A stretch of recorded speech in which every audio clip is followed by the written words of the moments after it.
So the call came out as a home invasion robbery in progress. There was a female in the middle of the street naked, screaming. One of her neighbors called in and saying that the lady was hysterical. And it was pretty clear that more officers were needed at the scene, and that's when I responded down there. As I got there, there was a male victim too, and he was in the street, and I kind of grabbed him up and put him in the back seat of my car because he didn't have any clothes on. Went in, we searched the victim's home to see if the suspect was still inside the house. And we could see the scene. There was a lot of blood, and it was 2956 Lafayette. The house was clear, so we came back outside, and I just started doing what we normally do and securing the scene. And Technician Jenkins was in the midst of interviewing one of the victims. At some point he said, well, the guy took my Jeep.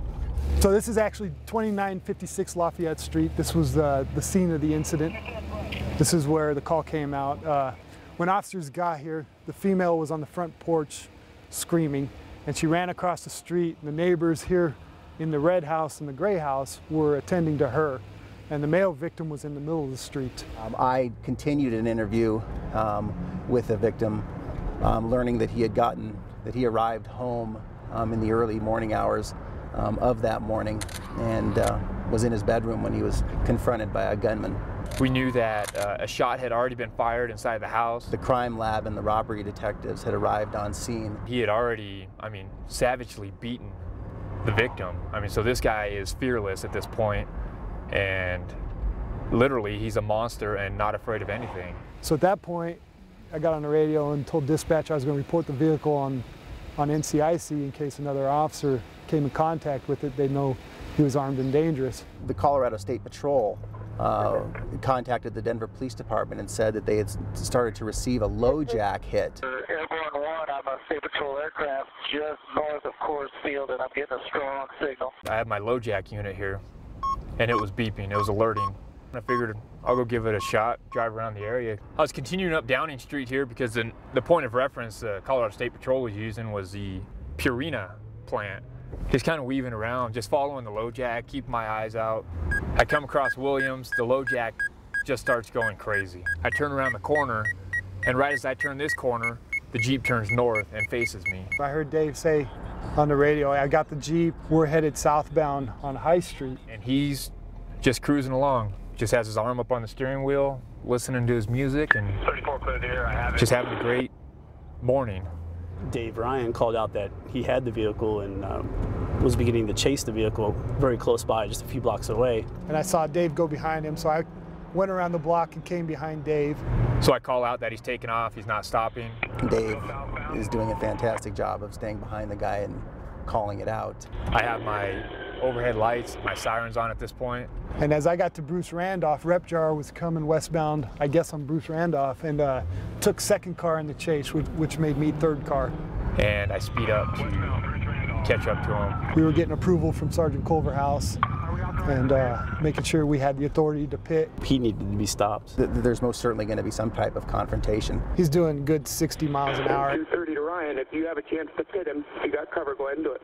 And I remember coming southbound on Downing Street and looking at the sidewalks and seeing people all up and down the sidewalks. And I remember coming up to this apartment building, and I remember two guys running down the street next to me screaming, "Go, go, go, go." And it was kind of just surreal.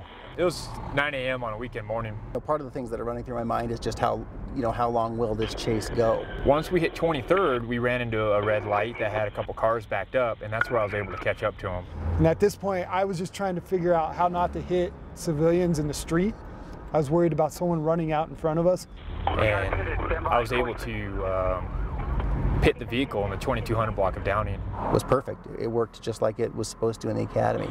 We got it pitted, stand by, 20 seconds, Downing. At that point, I was pulling up in my vehicle, and I could tell he was shifting gears and trying to get the vehicle back in gear so he could leave the scene. That's when Officer Jenkins, or Technician Jenkins, came in and rammed the vehicle because he started to take off again. And I made the decision to hit his driver's side door with the front of my vehicle, which pushed him into the bus stop right there with the trash can and the bench. When he gets his vehicle from around the front of Jeff's vehicle, or Jeff's police car, that after he rammed him, I realized that this guy was going to take off. And we start to jump out of our cars. We've got our guns out. telling the guy to stop. It was obvious when I get to 23rd, where we're at now, that he was still in his vehicle. It was very much running, very functional, and he was going to get away. And I can remember seeing him stare right at me, and there was just no signs of giving up at all. It's a pretty chaotic situation in that this guy's, you can hear the rev of the engine, you can hear him putting it in reverse and in gear, trying to get it to go forward. Rob was coming southbound on Downing Street just as he was leaving the bus stop there. I don't know exactly how fast I was going, probably 40 miles an hour or so. I took a look back and I saw Officer Warren coming down the street. I accelerated. He, for a very brief second, I knew I surprised him because I made eye contact with him, and he was very startled. And I see Officer Warren had literally gone head on with the vehicle. I knew I had my seatbelt on, so I wasn't worried. Rob was able to hit him on the passenger side of the door. When I hit him, I was actually broadside with him. So he was going to go up on the curb this way and just go around. This is about where Rob struck the vehicle, right here in the middle of the street. And if this Jeep weren't here, you'd see the tree stump where the tree was.